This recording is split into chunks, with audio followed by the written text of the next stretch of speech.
All right, for this bell word, solve for b, express your answer as an integer or integers, or in the simplest radical form, if we need to. So we're going to start with this one by solving for b squared as though it was just a b. So we're going to use principles of equality. There's no need for distribution or combining like terms here, so that's pretty good. But the first thing I'm going to do here is zero out that negative 4, which is going to leave the 3b squared all by itself. So I'll add 4. But if I do it to one side, principles of equality say you got to do the other side, okay? So 3b squared now equals 147. And then we want just b squared. So I'll use another principle of equality here by dividing both sides by the coefficient of b squared, which is 3. But if I do it to one side, I'll have to do it to the other side. Okay, so this leaves me with just the b squared, which equals, looks like 49. Oh, that's good, because 49 is a perfect square, and we don't want b squared, we just want this to be b. But the same idea applies here. If I do something to one side, I have to do it to the other side. And to get rid of that power of 2, you got to square root the b squared. Okay, but if I do it to one side, I got to do the other side. Square root of 49 is 7. Now there's an equation though. 7 is fine, and it's the primary root here of 49. But for equations like this, we do want to see both answers, not just 7, but also negative 7. So we do have two answers. And this means that if you had gone back up here to the b squared and plugged in 7 or negative 7, you would get a true statement. Here's our first objective for this unit. I can identify and solve for vertical, adjacent, supplementary, and complementary angles. Take 30 seconds and copy that down, and we'll get started. So at least this first lesson here is going to be pretty vocabulary heavy, but if we don't have the vocabulary, then the rest of it's going to not make any sense. So if I say the word supplementary or complementary, adjacent or vertical, if that doesn't make sense to you, then whatever we're doing, you probably won't be able to do it because you won't understand what I'm talking about. All right, so let's go back, okay? There are different types of lines, and in the past we've just kind of used these interchangeably, okay? Line, segment, ray, and then an actual line. And I may still continue to interchange these, but when you see them, you need to know what the difference is. When we're doing the Pythagorean theorem, for example, on a grid, we were generally using what we call line segments. Now we are looking at straight lines, which is nice. And of course, it's a connection between 2 points. The 2 points in the name indicate the direction, which we will talk about right here. Let's start with line segments, okay? So line segments is where you're gonna have 2 points that connect, okay? Which means the line has 2 ends. So here's what I mean by that. Is you could have a point, let's say right here and right here, okay? So the first one I will say is point A, and the second one I will say is point B. And like we saw with the Pythagorean theorem, when you connect these, it does create a hypotenuse. That's just kind of a quick review of the last unit. But if I connect these 2 points, I get a straight line. But it doesn't go on forever in either direction. Now, how would we know that? Because it doesn't have any arrows indicating that it does. It just ends at these 2 points, all right? Now, we can name this line as well. We could call it, if we wanted to, line AB. It's just, if I wanted to show that it's a line segment, I would show just a line like this above it. And you may ask, well, what makes that line so special? Well, you'll see once we see raising lines, okay? However, the other thing about this is that the order of the letters does matter, at least for math nerds like me, and in a math class, I suppose. But this means you're starting at A, and you're going, in this case, down to B. So you're going from left to right in this case. However, if you wanted to label it line BA, it essentially is the same line segment. It's just telling people that you're going in the opposite direction. You're starting with B, and you're going to the point A. All right? Now, I don't really care which one you use. And in fact, I don't know that you're gonna have to label all these, okay? But when we start looking at angles, sometimes the order does matter, okay? Well, next up, we have what we call rays. Now, if a line segment has two ends to the line, then a ray, it connects 2 points with one exception. But the line will go through 1 point. 1 point. So this tells us then that the line goes forever in just one direction, okay? So let's demonstrate that, see if we can do this. Okay, so if I had 2 more points, let's use this one right here and this one, okay? We'll use different letters, C and D. If this was a ray, then I would connect these 2 points like this, okay? Now, it doesn't really matter how much further I go past D. If I go right here, let's say I go right here, okay? Right now, it's still considered a line segment. It's just I don't know what the label is for that end. So what makes it a ray? An arrow does. Okay, now that it has an arrow, I would call it a ray. And if I were to name this ray, I would have to do it in this direction, CD. Now, we're not just going to put a line above it. Remember, it goes forever in one direction with an arrow. So I'm going to put an arrow above CD. But again, this order does matter because it's telling us you're starting at C, right, and then going to D, C to D. But since it's a ray, it goes past D and forever in this direction. Well, what if you wanted to switch the letters and name it DC? Well, if you wanted to name it DC, now we see that it ends at C right here. It doesn't go on forever past C. So as it turns out, this one, no good. Okay, so with rays, we have to be very specific about naming the ray. Okay, so if a line segment has 2 ends, a ray it does connect the 2 points, but the line goes forever in one direction, then a line will go forever in both directions, okay? Yeah, the line goes forever in both directions, okay? Now, how do we indicate that the line will go forever in both directions? Just like we did with the ray, instead of it going through through forever in one direction, we got to show it going forever in the other direction as well. So, if I were to demonstrate a line, then I would connect these 2 points. In fact, I'll just kind of connect them this way. So what do we have? A, B, C, D, E, and F. Okay? Well, let's connect these. And you can see that I've gone past both points, but until I put arrows on the end, I would not say necessarily that it goes on forever in both directions.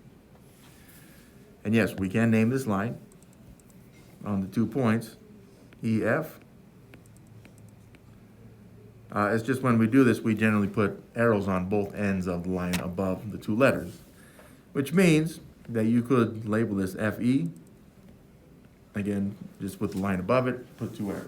Okay, these mean exactly the same thing. Again, you're just saying EF tells us that you're going from left to right. FE says right to left. Why is that important if lines go on forever? I don't know. But you'll find out someday, okay? Now, those are different types of lines, and you can just call them lines if you want. As long as you understand the arrow thing, then you should be in pretty good shape. But we will see some rays, okay? But for angles, which is what we're talking about in this unit, at least for now, we have to consider what we call a vertex. And that is just the intersection point of 2 lines. So if you think back to when we were doing systems of equations, and those were just with straight lines on the graph. So let's look at these 2. The orange and the blue lines right there. Let's make them lines, okay? So we'll put arrows on the end. So in the past, when we were solving systems of equations, we'd say, look at this ordered pair wherever it is on the graph, and that would be your solution to both equations. We don't really care about the equations right now because we're not actually solving those types of equations, but the point of intersection is what we are looking for right here. That is what we call the vertex. So this line, these two lines have an intersection point right here. We call it a vertex, okay? Why don't we just call it the intersection point of the two lines? Because then you would probably understand it too quick, and then you wouldn't think math people are as smart as you think that they are, okay? And yeah, there is that much deception in mathematics. We just want people to think we're smart. We don't have to actually be smart if we just start changing the language. Now, you'll usually label this with another letter. I'll use V for vertex, but you don't have to use V right here for vertex. And on the assignment, of course, you may not as well. Okay, but that's what a vertex is. It's the intersection between the two lines. And again, I use those interchangeably because they mean exactly the same thing. All right, well, this brings us to what an angle is, which is the space created by two intersecting lines. Since they are intersecting, we will expect to see a vertex, okay? And when I say lines right here, we're talking about the three different types of lines. You could see segments, you could see rays, or you could see lines. So if we were to create a situation here with two intersecting lines, I'll start with a ray, I guess. Not that it really matters. And let's say that we had, well, you know what, I'll bring another ray out. I think this would be a little bit more specific. So I got two rays, and the space created by these two lines is what we call the angle. Now, we usually indicate it with some kind of arc like this, but that tells us the space created by these two lines. That's the angle. Angles are measured in what we call degrees, okay? Now, the degrees symbol, it kind of looks like an exponent of 0, like this. You don't have to have it in parentheses. I'm just showing that that's the symbol. So, and it's possible you've seen this before, something like 90 degrees. How have we seen that before? Because we just finished the unit with the Pythagorean theorem and right angles, which were 90 degrees, okay? But the angle itself is created by the two lines or rays or lines. And it doesn't have to be two rays. It could be a line and a ray, kind of thing. You can even mix those. Okay, so I'll demonstrate this one more time. So let's give ourselves a line like this one. I'll call it a ray again. All right, now if I were to have some kind of connection there with another ray, you can see that as I move these lines, the ends of these lines closer together, that space closes. So that tells us we have a decrease in degree measure until they come together, and then you have 0 degrees. But the further I expand these two like this, the bigger the angle is, okay, until we get essentially another straight line like this, which can happen, okay? So expect to see something like this because it's part of the lesson. But this right here is what we would consider a 180-degree angle, okay, which is a straight line. Now, in the future, I may just use this symbol right here. So at the beginning of the year, we talked about how math sometimes is kind of its own language. This is one of those cases. Okay, so this mark right here, angle, helps us so that we don't actually have to write the word angle. Okay, now when I do it by hand, I tend to put a little mark in there, just so we don't get this confused with a less than symbol. All right? Do you have to? No, you don't. And also sometimes, I don't know, I guess they wouldn't look like sevens, but sometimes you do them backwards, whatever. So, naming angles though. There's a way to name angles by the vertex. Now, if it's named by the vertex, usually there'll be, I guess, like an angle mark right here, like this one. If I put an 8 right there, you could call this angle 8, okay? Now, is that the vertex? I don't know. You could call it the vertex, okay? So maybe this is more like the second one. In any case, sometimes they will give you a vertex. Again, I'll just name it vertex V, but you can use whatever letter you want. And then they will say, hey, look at angle V, okay? The most accurate way to name angles, though, is with 3 letters. If you, let's put a couple points on these rays. And so if we said, I don't know, TUV, right? Something like this. Then you could name this, if you wanted to, angle TVU or angle UVT. And it has to be in this order for this specific angle, because if I look at TVU, then I would start at T, go to V, and then U. Okay, so it creates this angle. All right? Or if you did it backwards, let's get rid of that garbage. Right, then you'd be looking at UVT. All right, and then it tells us what that angle is. And the reason why we may need that is, instead of a ray, perhaps, we could end up seeing a line instead of a ray, okay? Because now if I say angle V, it's like, are we looking at this angle, this one, or even this one on the back end? All right, so that is naming angles. You could see all 3, although today I believe we're looking mostly at labeling it by letters or just a single digit, okay? So down here we see this word congruent, which could be new to us. It's just when 2 shapes are the same. And since we're looking at angles in this particular lesson, it's like saying, hey, look, I got this angle right here, whatever it is. If I had another angle, and I'm copying this with some technology right here. So if I were to say, hey, look, this is angle M, and this is angle N, you could say that the 2 angles are congruent, because again, one is just a copy of the other. But we write it with symbols, okay? So we say angle M, and then we would say it's congruent. So I use the congruence symbol, which is just an equal sign with I call it the Enye mark, but you can call it whatever you want. It is congruent with angle N, okay? And that's exactly how this reads. For math people, if they see this, they read it, angle M is congruent to angle N, right?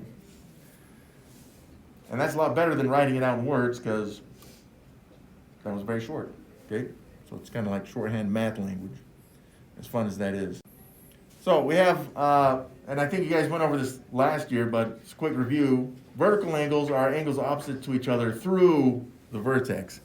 So what we're looking at here is it could be 2 line segments, it could be 2 lines. Let's give ourselves a couple lines. So I got this line right here, and I'll give myself this line right here, which is, it's kind of like an X formation, it's true. But if I were looking at vertical angles, and let's even label these. Let's label these so we can label the angles, okay? So I got A, B, C, D. And again, I'll just say the vertex there is V. But you can use E if you want, whatever letter you want, okay?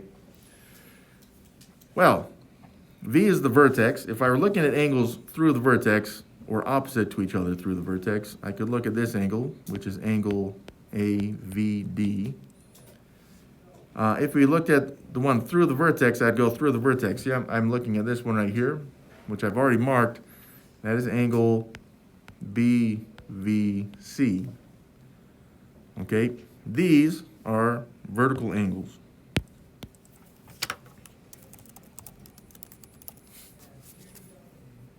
All right, but there's actually another pair of vertical angles.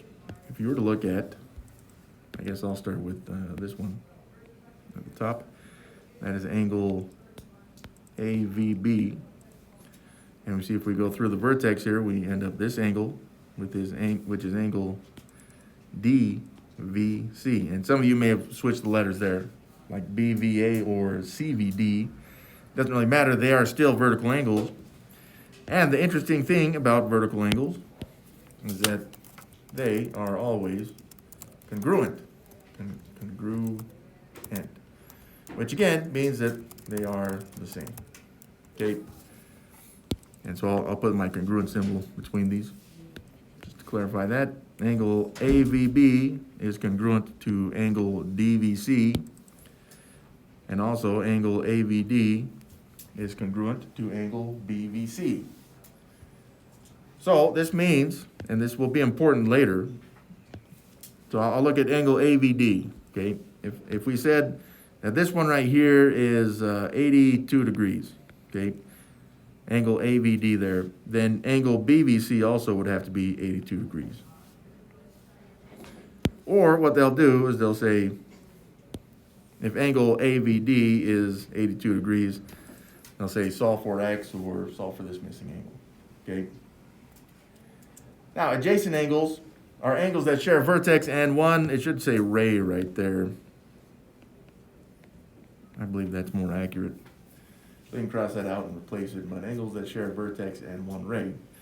So, you just got to be careful with that line business, but let's give ourselves another setup here. So I'll use this one right here, this line, I guess line segment for now, and this one, okay?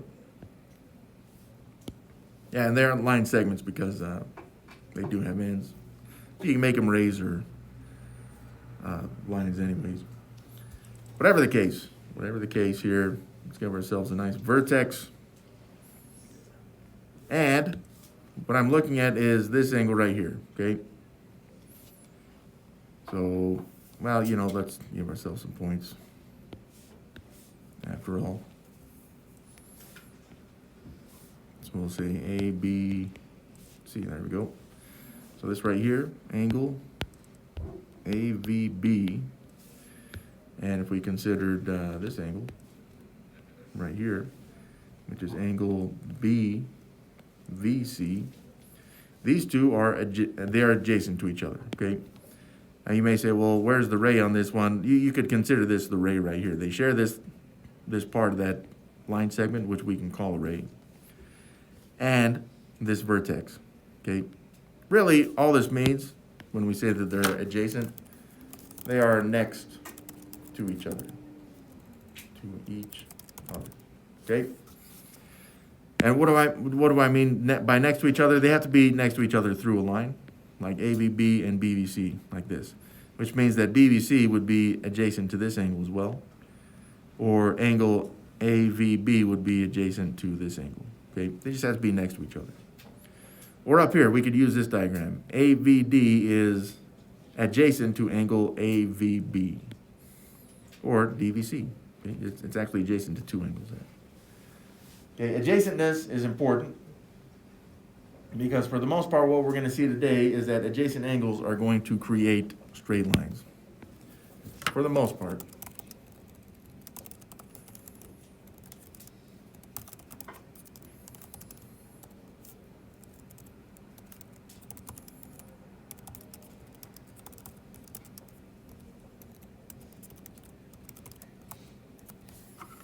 All right, and why is that important? Just like we saw on the last slide, if it does create a straight line, we're expecting to see 100-degree angles, okay?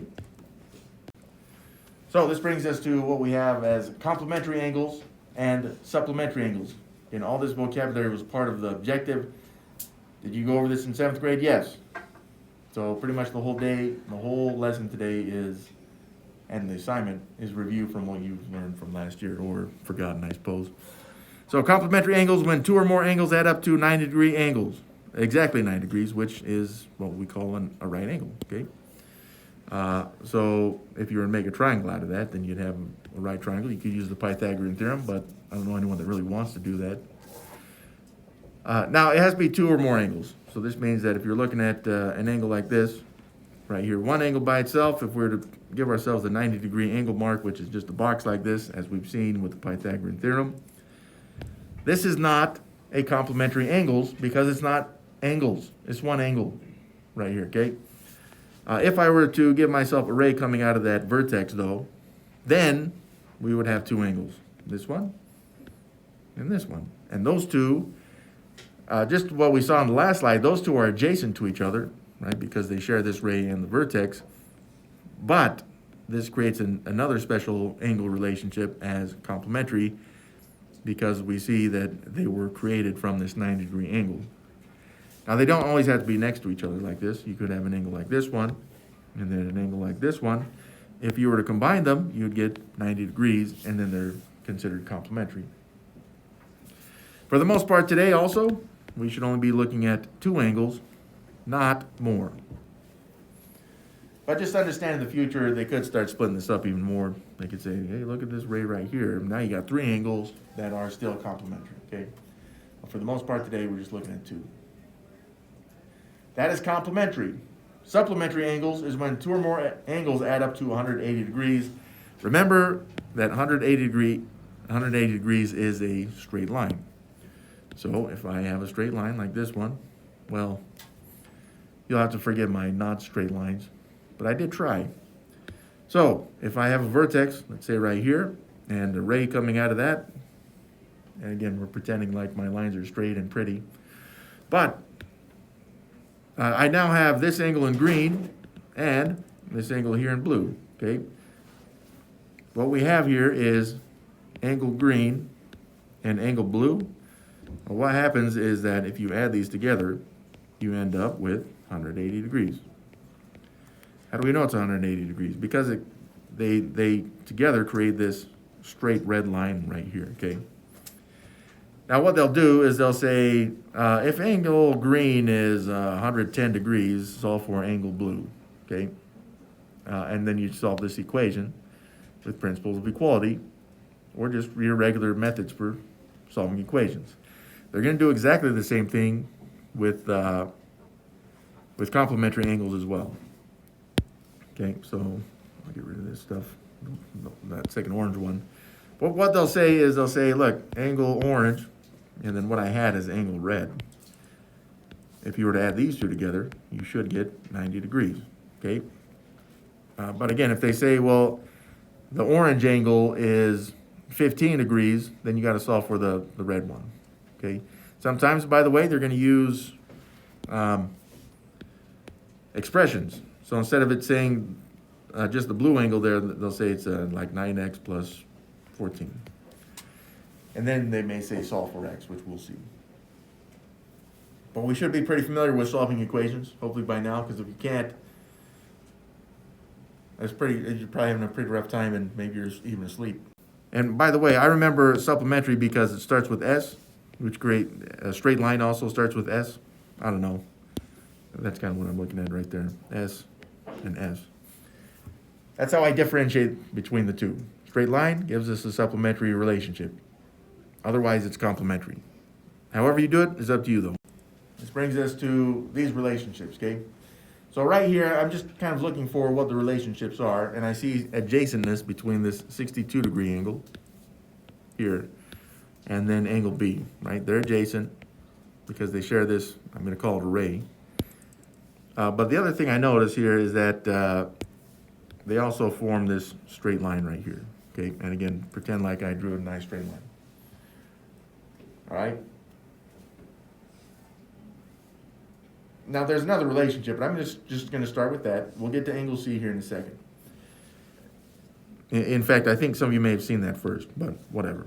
Okay, so these two angles, 62 degrees, and the missing angle, angle B, which I don't know yet, I see that they create a supplementary angle.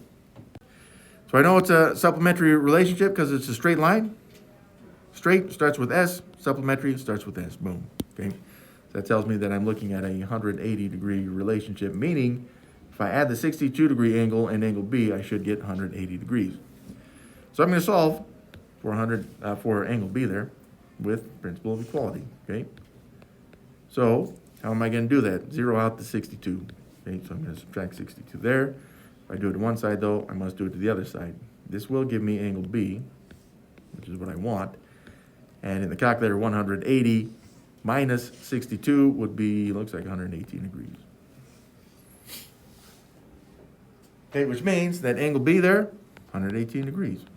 And that is an actual angle, so I'm giving it the degree mark as well.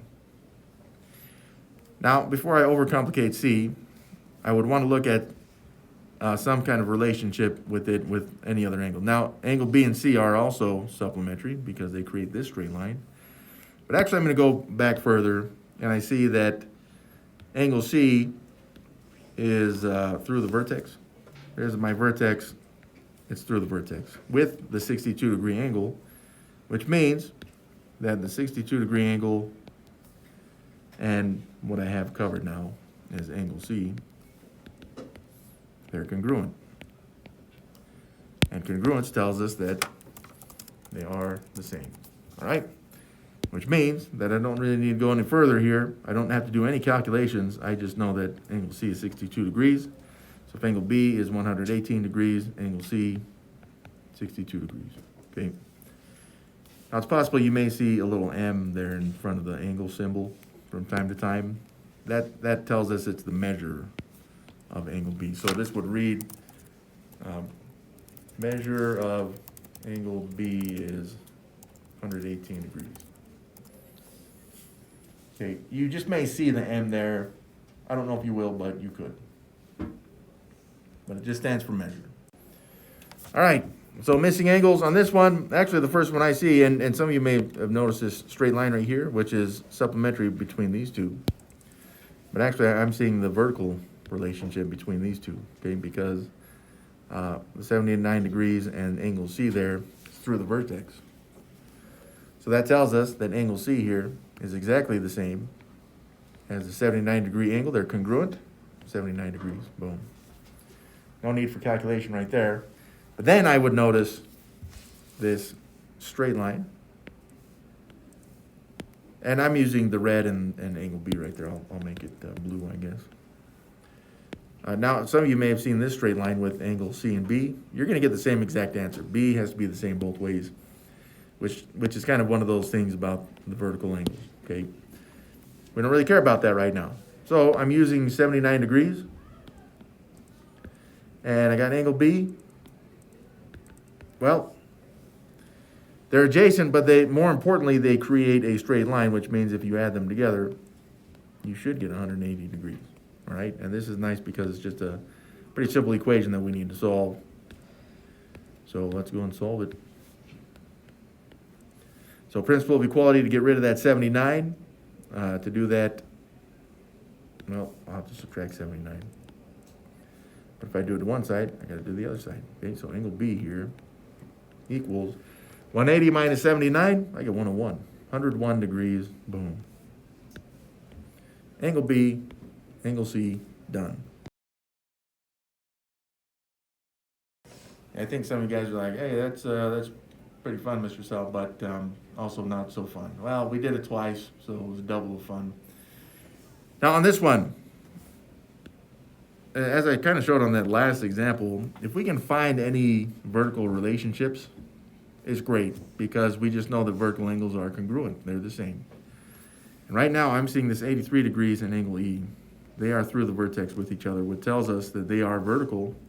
So angle E actually is the same as that 83 degrees. Boom. Additionally, this 42-degree angle is vertical with angle D, which tells us that they are exactly the same as well. Angle D is also 42 degrees. All right? You may have looked at this one and thought, well, that looks pretty ugly, pretty complicated. But you see with vertical angles, it actually ended up pretty nice. It's just angle F right here. That's the one we're going to have to use a little bit more math to solve. But is there any relationship with F, angle F here, and any other angles? And there is. I personally am looking at this line right here. Okay. So really what I'd like to do is kind of ignore the rest of this stuff over here. Okay.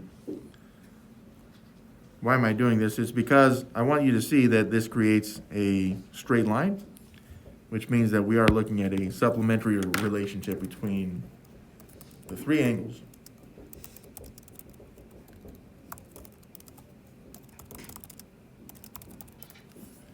Okay, that means that if you were to take the 42-degree angle, where am I going to do this work up here? And then the 83-degree angle, and then what we have is angle F. Well, if you were to add those together, you'd get 180 degrees. All right, now, again, this just becomes an equation that we got to solve. I see some like terms that I can combine. 42 and 83, it's going to be 125 degrees. And then I didn't really do anything with the rest of that equation. But I will now. To solve for f, I'll use the principle of equality to get rid of that 125, and by get rid of I mean zero out. So minus 125 there. If I do it to one side, I got to do it to the other side, okay? So minus 125, that zeroes out. I got an angle f then, which now equals 55. 55 degrees, boom. Okay, now we have all three angles. Again, this angle right here was this angle, whatever it was before, I forget now, but it was 42 degrees, okay? So we have all three angles. Angle F, this one, and then angle E. Seems like it was D, but I forget. In the past, some students have set this up with an equation. Other students are like, I just know it's 180 minus the two angles. Okay, that's fine. You'll get the same answer either way as the 55 degrees there. Now, what do we do about relationships like this? Well, they're not vertical with each other, but I do see that they create this. Let's see if I can do a better line. I don't know if that's better, but they create this straight line, which tells us that the two angles, they're supplementary.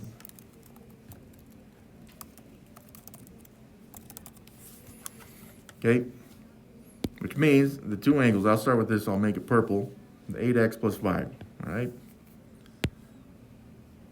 8x plus 5, hey, you know what, I don't want that.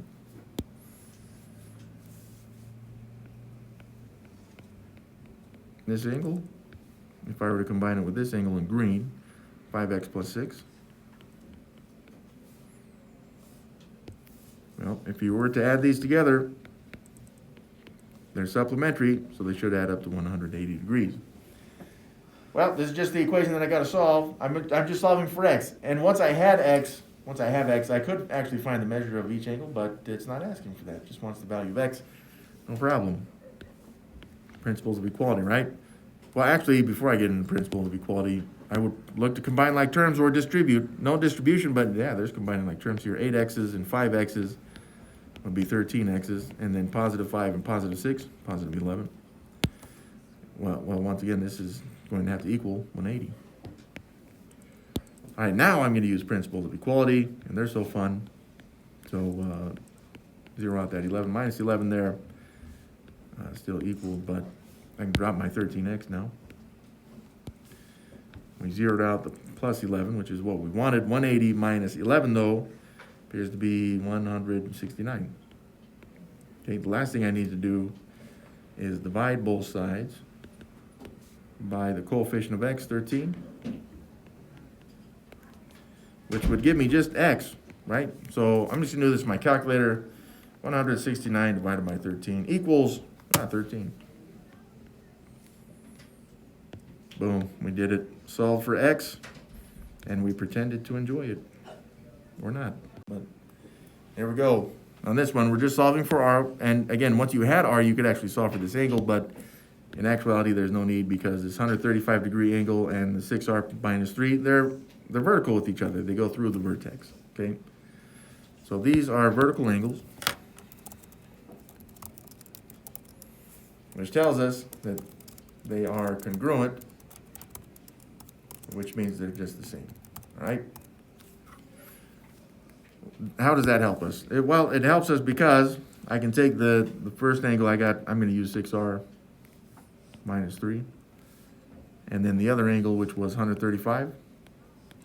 Since they're the same, it tells us they're equal to each other, and then it gives us an equation that we can solve and pretend to enjoy, okay? So principles of equality on this one, because I do not see any distribution or combining like terms, but I'd have to zero out that minus 3 by adding 3 to both sides.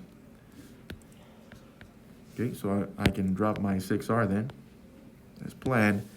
Negative 3 plus 3 is 0, as planned as well. 135 plus 3, though, is 138, which was not planned. But it is part of the process. Last thing I'm going to do here to solve for r is I got to divide both sides by the coefficient of 6. So that, again, that just gives us r, which now equals, looks like 23. Now this is just r. It's not actually an angle, so I don't give the 23 an degree mark. All we were looking for is r. I did. I found r. There it is, 23, done. Now this also means that if you replaced r into this expression, you'd get 135. Remember, that was the whole point, and that's kind of the point with equations, is that it has to give us a true statement, which it does. All right, I can feel the excitement. There's our objective. I can identify and solve for vertical, adjacent, and complementary angles. Nice first lesson there in Unit 10, right?